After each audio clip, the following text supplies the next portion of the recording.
Now, I hardly even feel worthy of analysing such a high accuracy, 3 brilliant move game, because in this one, chess speaks for itself. But I'm going to give it a go here and stay tuned for a very rare move that only occurs in about 0.045% of chess games. Very, very rare. So Niemann with white goes e4. This is a tournament for peace being played in Zagreb, Croatia. His opponent is Croatian, playing the Karo Khan, Robert Zelcic, but there's top GMs there too, like Korobov, Vasil Ivanchuk, strong tournament. So Niemann goes d4, we get d5, this is round 5 by the way, Niemann's doing well, he goes e5 here, the advanced variation, and black goes for this trendy c5 move. Niemann doesn't capture immediately, but after the knights develop, he now chops it off. What's black's idea? Giving a pawn, then going e6 and locking this one home like a big pawn. Well, with that one on c5 now attacked, it gets defended and knight h6 is a follow-up move. And what black's playing for here is winning back one of these pawns in one way or another. So Hans goes c3, preparing some b4 action. We get knight f5, pressuring this bishop, and so it comes to d4 so as not to ruin the structure some more here. And it begs the question, after bishop d7, why did Niemann now give up a pawn due to a tactic? He could have gone bishop d3 here, which wasn't played. Threatened to take this one off, you're still holding on to your pawns, but then this is the black follow-up. You actually take, cement the pawns, we've got the old Batman V formation again, but why would you do this? Well, b6 is then the follow-up. You give another pawn, but there's tremendous pressure on d4, b2, white can't actually hold on to anything, and this bishop does a good job of defending the king from any discovered checks.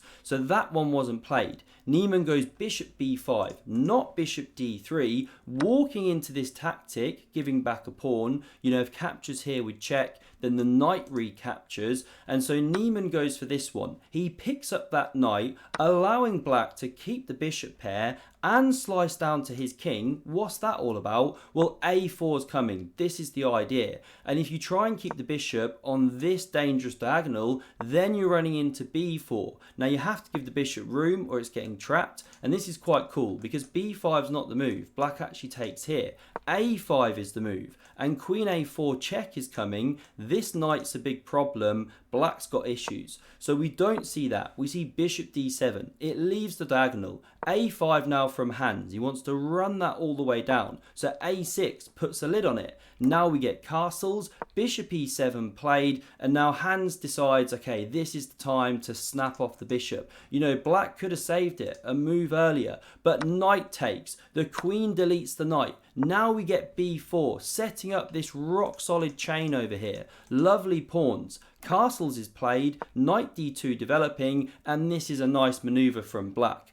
Bishop d8, bouncing round to c7, bouncing, and looking down towards the white king. And now Niemann plays a move that isn't the top engine way to play. It's preferring queen g4 or f4, keeping an eye on this big black centre. But bishop e5 played, and now it walks into f6. So it's a very provocative way to play. The bishop drops back, and now black should carry on here with pawn e5. Top move. But this one's played and it sheds a lot of advantage. It's 0.1 here on the evaluation bar, black winning. Now, after knight takes on g3, white's winning. You've given about a pawn there almost. Not a good move because it wasn't forced. The bishop was going nowhere. So we see pawn recaptures, bishop c7, and now this is a great tactical shot. The knight springs into the game using the fact that you can't take or the queen drops off. So it's defended. Knight b6. Black not in a hurry to chop that one just yet and give Hans these immense pawns. So queen c6 is played, tiptoeing around the knight, and now rook e1, activating, pressuring e6. And now this next move is a bit weird. So we get pawn h6 played. There wasn't a piece threatening to come to that square. Okay, you give the king some luft, but not so sure. Maybe black just had this side quest they were trying to complete, set up the old bunny ears pawn formation. I don't know. But queen d3 now played, eyeing the weakened light squares.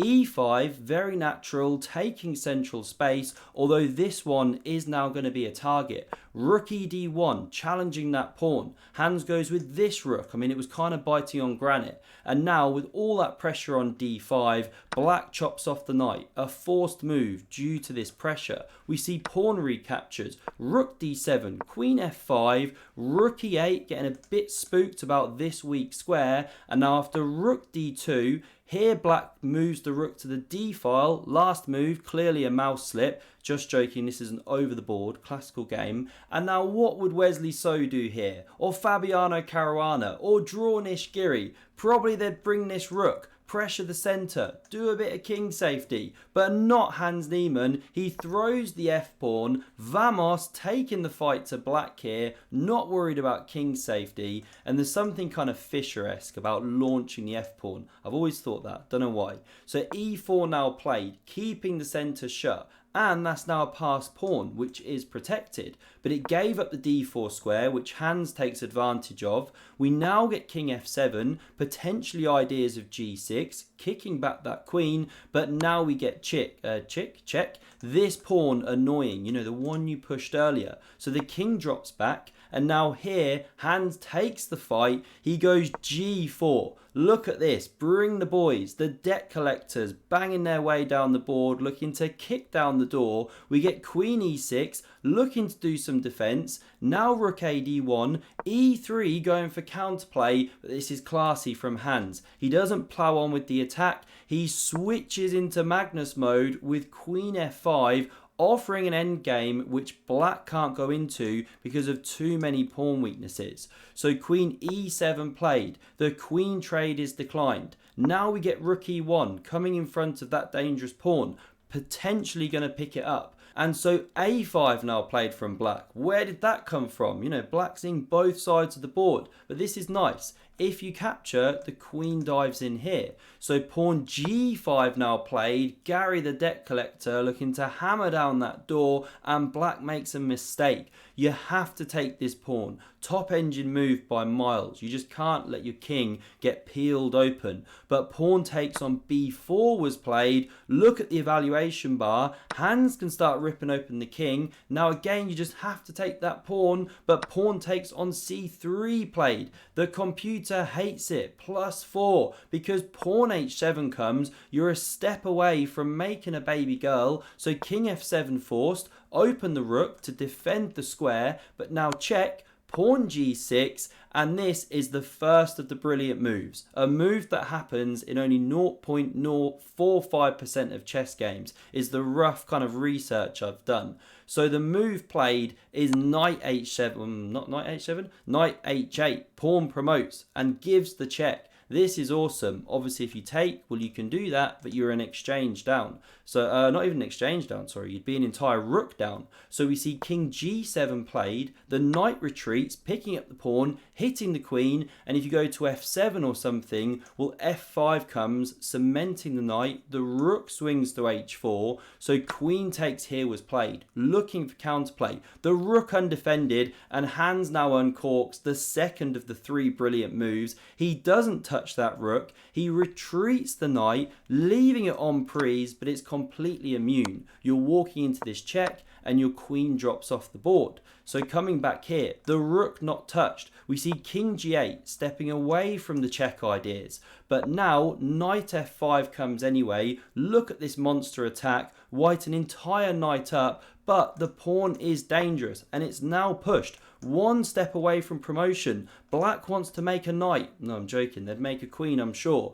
But we see check now played. Niemann doing this mop-up job, the last of the kingside pawns. And now Niemann finishes the job in this position with the 3rd brilliancy of knight to h6, leaving the rook hanging. Because if you capture it, once again, the epic power of knight and queen come into play. You check, you're picking up the queen, also just hunting that king, still the attack rumbles on. And if instead of taking the rook, you make a new queen with pawn c1, well now there's check, check, and this is actually a mate using that pawn taking the retreat square. That's a nice one. So Niemann in some great form right now. I hope you enjoyed and see another remarkable Magnus Carlsen endgame with Vishy Anand featuring an under promotion of a pawn. Check out the video on screen. Thanks very much for watching and see you soon.